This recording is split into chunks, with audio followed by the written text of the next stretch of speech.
In this question number 2, which of the following terms does not represent electrical power in a circuit? Electrical कौन सा term यहाँ पे electrical power को represent नहीं कर रहा है? तो ये एक्चुअली ये है, this is I square R, this is I R square and this is same which is V I and this is V square upon are.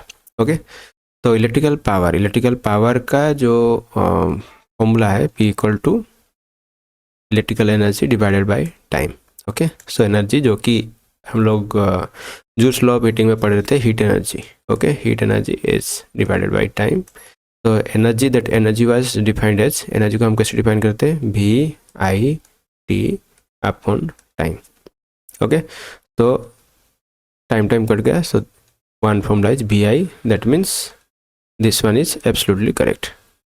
Second one, इसमें अगर हम ओम्स लॉ पुट करेंगे, V equal to I R which is ohm's law.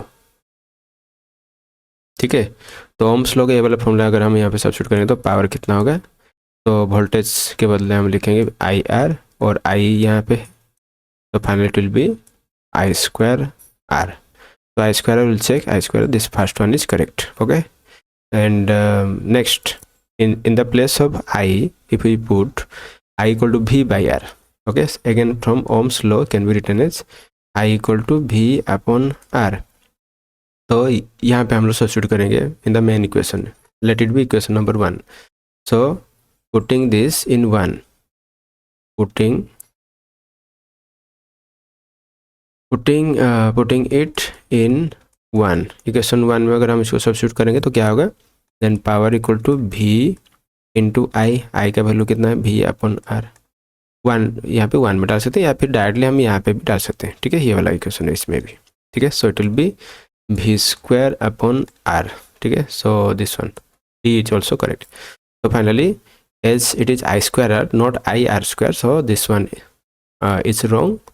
Then it is asked that which of the following terms does not represent. Okay, कौन सा represent नहीं करेगा? Then the option will be this one. This one does not represent electrical power in A circuit. तो यहाँ पे हमें याद रखना है कि इलेक्ट्रिकल पावर का तीन फॉर्मूला पॉसिबल है. एक तो V इंटू आई, दूसरा है आई स्क्वायर आर और तीसरा होगा V square upon R. These are three formulas. By using this we can calculate the electrical power.